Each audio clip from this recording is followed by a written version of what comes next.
Okay, hi, my name is Parendi Birdie, and I'm an intern for the Institute for Critical Animal Studies.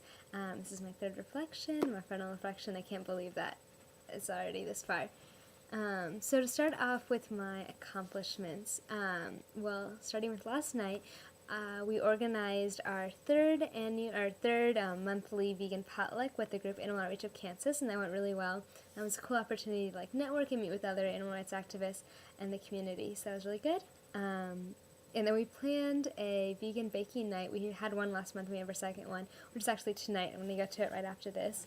So that went really well as well. Planning, we knew all the things in January 4th, so we knew how to get the money and the groceries and how to invite people, all of those things. And it was cool to see, the first time we were really struggling with it, and then we developed it, and we were using the same model, so that's really good.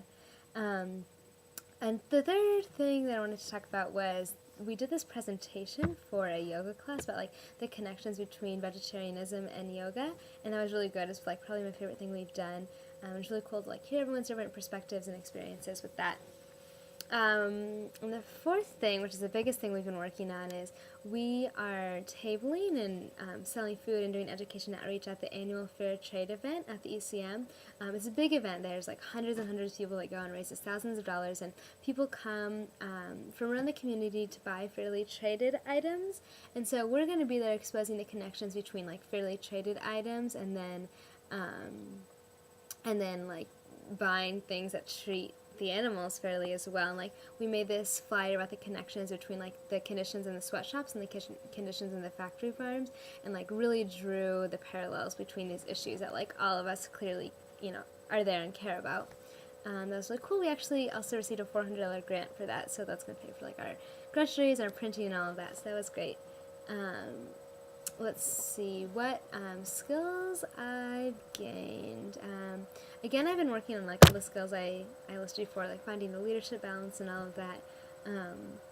Something that I noticed last night when I was at the potluck, I came in and I was a few minutes late, and Animal Outreach of Kansas was already doing some announcements. And so just spontaneously, without thinking about it, I just got up and kind of gave this little speech, and I wasn't nervous or anything before it, because usually I like to think about it and prepare, but I just went right into it and was really confident and went really well. And that was something that I noticed right after, that it was a direct result of doing this club, is I've gained these skills, and I've done a lot of activism before, but I've never been in the position that I'm in now. So it's really pushed me, and I know that those communication skills will be so crucial to me whatever I do. So it's cool to have that opportunity to practice right now.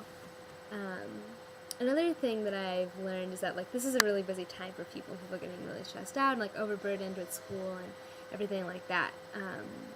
And so I've really worked on finding the balance between having the meetings be really serious and businessy, but enjoying ourselves and having fun.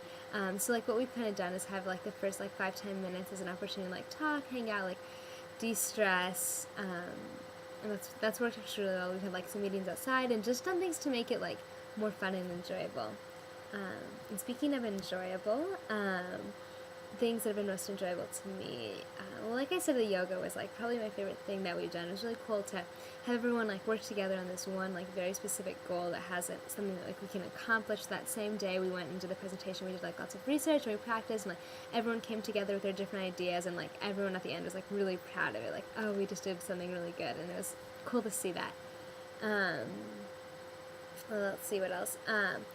Again, yeah, the main thing is the connections and the people. That's really the same thing that's inspiring me to how dedicated these people are, to come to the fair trade market the day after Thanksgiving at 8 in the morning, from Kansas City, wherever they are. People really, really care about this, and it's cool to see. And people are also making friendships and connections, and hanging out after and talking. And tonight, Kelly, one of the girls from the club, is going to cut one of the other girls, Cassandra's, hair, and it's just really cool to see that they're hanging out and becoming friends. It's really fun. Let's see, what's been most challenging? Well, like I said earlier, finding the balance between not just being a vegetarian club, being an all-encompassing animal rights club that talks about dogs that are being abused in their homes, and animals being abused in circuses and zoos, and vegetarians, and all of it together. And it's been kind of this battle, because I think that we would have all of those different issues represented if we had more people. We could have committees that work on it, but people are more drawn in when they see that. So it's like you need more people to get more people, but then it's like so you kind of feel kind of stuck. But I'm feeling really confident that like as we work and go forward with the Meatless Mondays campaign, we'll get a lot more people because we'll be working in the dining halls and things like that. So that's really exciting. And speaking of the Meatless Mondays campaign, that's another thing that's been kind of challenging because I really like the idea of like networking with other activists who have been working on this campaign and having some kind of like video conference during our meeting where we can like ask questions and things like that. But it's been really hard to like get in contact with those people and like set that up. So it's been challenging, but I'm gonna keep trying with that.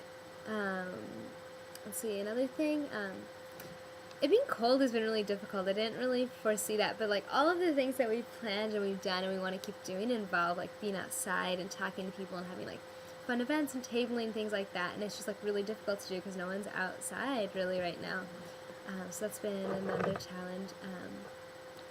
And then let's see, one of the biggest challenges like for me personally has been not being so perfectionistic about everything, because that's how I am, and like I got that from my parents, but I feel like it's hindering the club because I only want to do like the best projects and the best things, and it's like just something that I need to work on and like be more laid back about and like just let things happen how they need to happen.